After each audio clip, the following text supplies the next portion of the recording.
गुरु प्यारी साध संगत जी, बड़े प्यार से कहिए धन निरंकार जी। साध संगत जी, आप सभी संत जहाँ भी होंगे सद्गुरु के चरणों से जुड़ करके सेवा सिमरन और सत्संग करते होंगे। आप सभी सद्गुरु की कृपा से स्वस्थ प्रसन्न होंगे। साध संगत जी, आज के साखी का नाम है कि संतों के संग से क्या लाभ हैं। साध संगत जी, सुमिरन जो संतों के जीवन का आवश्यक अंग है, इसे भी हमको अपनाना है और आठों पहर तू ही निरंकार करके इस तू ही को अपने मन में बैठाकर अपने जीवन का आधार बनाकर अपना जीवन व्यतीत करना है। जब महापुरुषों का लीव इस निरंकार के साथ जुड़ जाती है, फिर कोई आपदा भी आने वाली होती है तो वह दूर हो जाती है। साध संगत जी, जब इस मालिक की पहचान हो जाती है तब ही भक्ति का आरंभ हुआ करता है। आप महापुरुषों ने इस निरंकार दातार के साथ अपना नाता जोड़ा है और आपके हृदय में प्यार का वास हुआ है। इस दातार से नाता जोड़ने वाले महापुरुषों की संगत से ही हमारे जीवन में विकास हुआ करता है। इस मिलाप को सत्संगति कहा जाता है। जो भी इस प्रकार साधु की संगत करता है, उसकी दृष्टि भी महान हो जाती है, उसका बोल भी महान हो जाता है। ऐसी अवस्था प्रदान करने के लिए साध संगत को महानता दी जाती है। वे संत जन महापुरुष धन्य हैं जो नित्य प्रति सत्संग करते हैं, सेवा करते हैं, सुमिरन करते हैं। साध संगत जी, जब ब्रह्मज्ञानी महापुरुष एक दूसरे से मिलते हैं तो उन्हें हार्दिक प्रसन्नता होती है, क्योंकि उनका एक पारिवारिक सा रिश्ता बन जाता है। उनके सुख और दुख साझे हो जाते हैं। वे इस परमपिता परमात्मा की संतान बनकर, भाई भाई बनकर एक दूसरे से प्यार करते हैं। वेशभूषा और भाषा भले ही अलग हों, लेकिन उनके मन एक दूसरे से जुड़े होते हैं। वे मन से एक दूसरे पर न्योछावर होते हैं। साध संगत जी, ज्ञान ले लेना ही काफ़ी नहीं है, ज्ञान के अनुसार कर्म करना भी बहुत ज़रूरी है। वास्तव में ज्ञान और कर्म के दोनों पंखों के साथ ही भक्ति के क्षेत्र में ऊंचा उड़ा जा सकता है। एक के बिना दूसरा अधूरा है। संसार में हर बात के दो पहलू हुआ करते हैं। जैसे कि कुछ लोग किश्ती में सवार होकर नदी को पार करते हैं। रास्ते में तेज आंधी और तूफान आ जाता है तो कुछ लोग ऐसे होते हैं जो एक दूसरे को दोष देने लग पड़ते हैं, दूसरे पर इल्ज़ाम लगाने लग जाते हैं कि तूने ऐसा किया, तूने ऐसा नहीं किया, जिसके कारण यह किश्ती डुलायमान हो रही है। उनके एक दूसरे पर दोष लगाने का नतीजा यह होता है कि वे अपनी किश्ती को संभालने की तरफ ध्यान नहीं दे पाते हैं और उनकी किश्ती हमेशा डुलायमान रहती है। यह घटना का एक पहलू है और दूसरा पहलू यह होता है कि जब तेज आंधी या तूफान आता है तो उस पर बैठे सभी लोग एकजुट हो जाते हैं। उनका सारा ध्यान उस किश्ती को बचाने की ओर लग जाता है। उस किश्ती को फिर नुकसान नहीं पहुंच सकता। साध संगत जी, कहने का भाव यह है कि हमने एक दूसरे का दोष न देखकर सबके गुणों को ग्रहण करना है। आपसी मिलवर्तन और संगठन को बनाए रखना है। संत या महापुरुष किसी वेशभूषा का नाम नहीं है। संत महापुरुष उसी को कहा जाता है जो अपने प्रभु को अंग संग जानकर हर समय प्रभु की याद में डूबा रहता है। संत महापुरुष अपने सभी कर्तव्यों का पालन करते हुए इस संसार की मोह माया का प्रभाव ग्रहण नहीं करता है। महापुरुष अपने ऊपर सब कुछ सहन करके भी दूसरों को सुख ही देते हैं। जैसे महापुरुष बताते हैं कि चंदन के पेड़ पर भले ही कितने सांप लिपट जाएं, या हम उसे किसी तेज कटार या कुल्हाड़ी से काटें, तब भी वह हमेशा महक ही प्रदान करता है। इसी प्रकार गुरुमुख का स्वभाव ही यह बन जाता है कि वह सदैव सबका भला ही मांगता है, भला ही करता है, चाहे जो भी परिस्थिति आ जाए। हमें संगत को बढ़ाने वाला काम करना है, सबका सखा बनना है, सबसे प्यार करना है।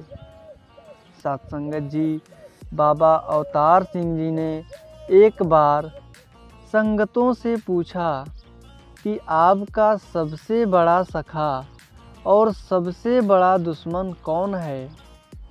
तो एक ने कहा कि जो हमारे सुख और दुख में काम आए, मीठी मीठी बातें करें, वही हमारा सखा है।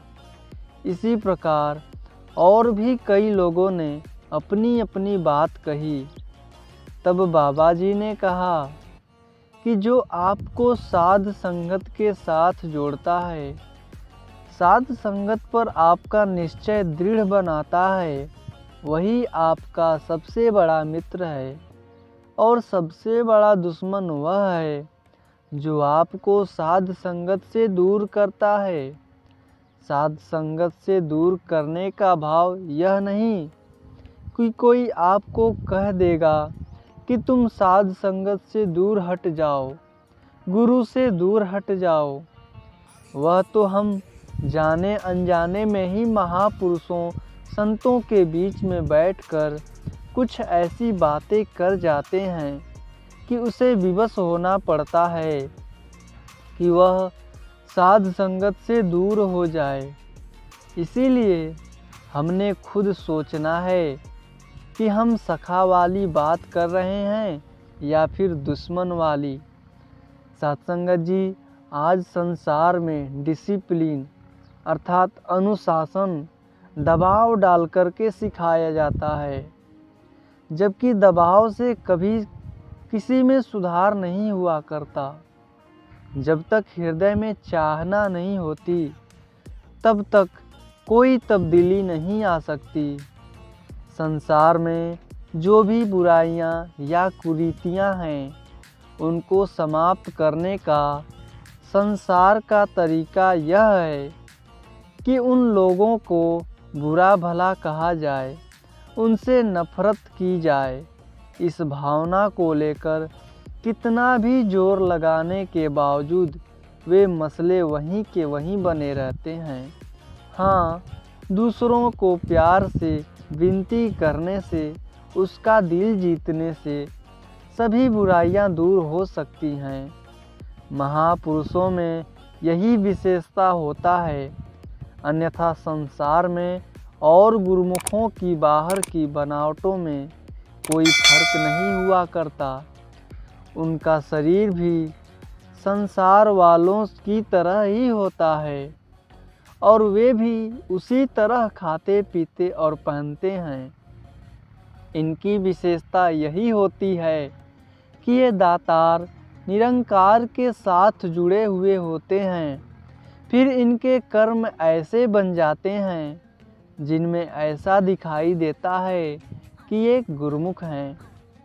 सत्संगत जी, सभी गुरुमुख गुरु के प्यारे होते हैं, जो गुरु से वास्तव में प्यार करता है वह इन सभी से प्यार करता है, और जो हर एक गुरुमुख से प्यार करता है वह ही वास्तव में गुरु से प्यार कर रहा होता है।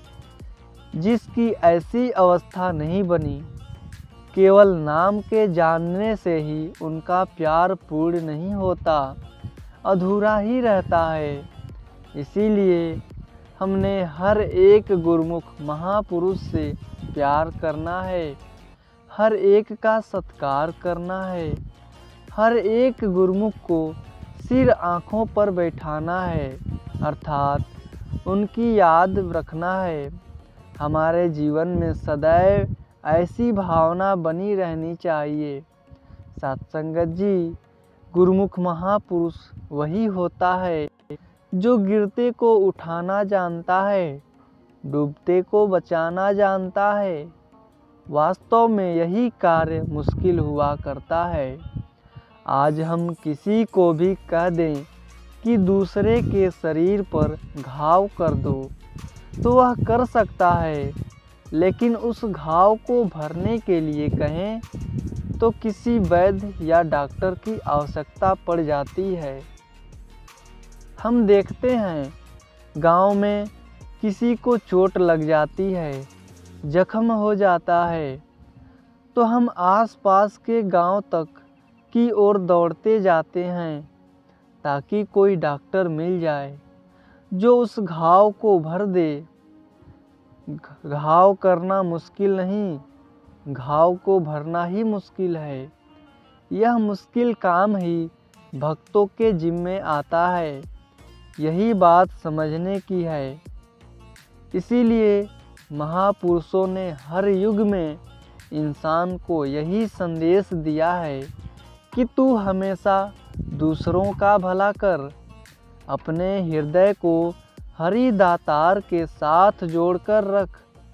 अगर तू हर समय हरि दातार से नाता जोड़कर रखेगा, तभी तेरे हृदय में सभी के भले की भावना आ सकती है। तभी तू दूसरे को ऊंचा उठा सकता है, क्योंकि दूसरे को वही ऊंचा उठा पाता है जो स्वयं ऊंचा उठा होता है। सत्संगत जी, पुरातन समय में हजरत ईसा मसीह जी ने भी इंसान को यही पैगाम दिया था कि ऐ इंसान, अगर तू उसी को प्यार देता है जो तुझे प्यार करता है तो कोई बड़ी बात नहीं है। क्योंकि जब दो चोर या दो डाकू चोरी करने के लिए जाते हैं तो वे भी एक दूसरे पर जान लुटाने को तैयार हो जाते हैं। फिर तेरे में और उनमें क्या अंतर हुआ? तेरी विशेषता तभी है अगर तू उन्हें भी प्यार दे जो तुझे प्यार नहीं देते हैं, तुझसे बैर, ईर्ष्या और नफरत करते हैं।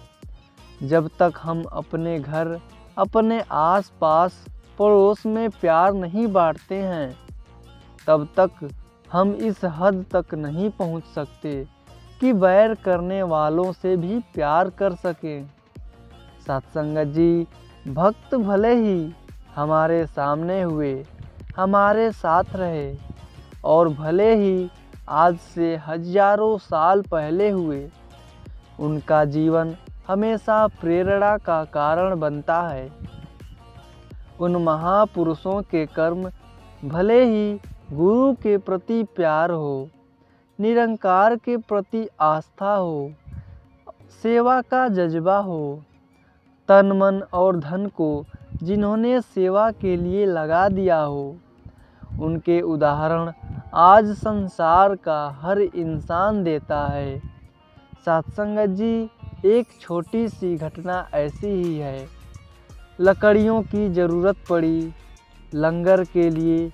बरसात का मौसम होने के कारण चारों तरफ गीली लकड़ियाँ थीं। कहीं सूखी लकड़ियाँ नहीं मिल रही थी। लेकिन पूर्ण संत, पूर्ण भक्त अपने घर में पलंग पर लेटा यही विचार कर रहे होते हैं कि गुरु की बात को कैसे पूरा किया जाए। लेटे लेटे उनकी निगाह छत पर पड़ी तो एकदम ख्याल आ गया। छत की पुरानी सूखी लकड़ियाँ निकाली और अर्पण कर दी। सत्संगत जी, कहने का भाव यह है कि महापुरुष ऐसी भावना का केवल जिक्र नहीं करते, बल्कि इस भावना को कर्म में उतार लेते हैं। जिसके हृदय में नाम का वास हो जाता है, उसके लिए फिर ना कोई वैरी है और ना ही बेगाना। यह पूरा संसार उसको अपना समझ आने लगता है। वैसे भी महापुरुष हमेशा दूसरों के जीवन से ही खुश होते हैं, किसी की मृत्यु से खुश नहीं होते। संसार का इंसान महापुरुषों पर जुल्म करके भले ही खुश होते रहे हैं, मिठाइयाँ बांटते रहे हैं, परंतु महापुरुष किसी की मृत्यु पर भी खुश नहीं हुआ करते, बल्कि इससे दुखी होते हुए इंसानों वाला जो महान जन्म मिला है, इसमें यह हैवानों वाले कर्म कर रहे हैं, इसने इंसानी जीवन का वास्तविक लाभ नहीं उठाया और उसकी मौत भी हो गई।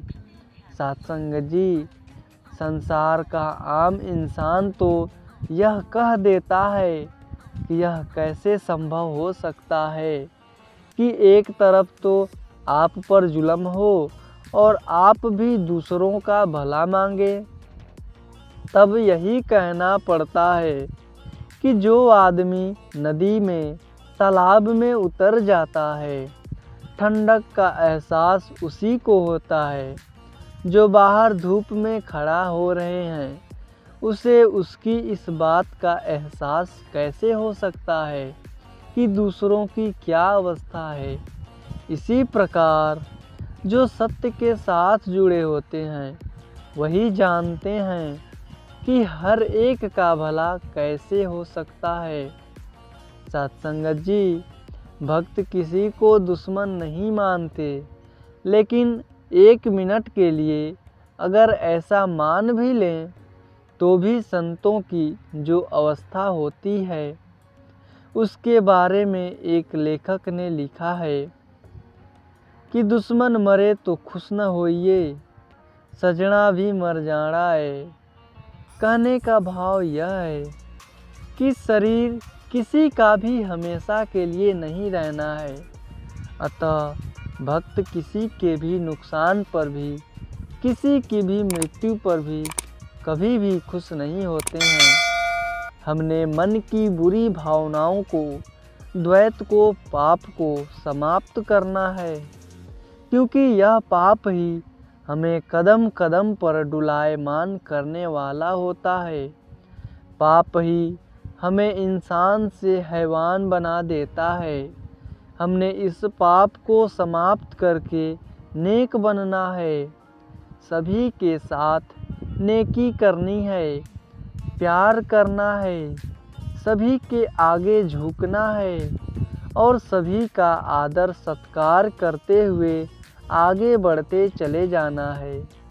सत्संगत जी, बड़े प्यार से कहिए, धन्य निरंकार जी।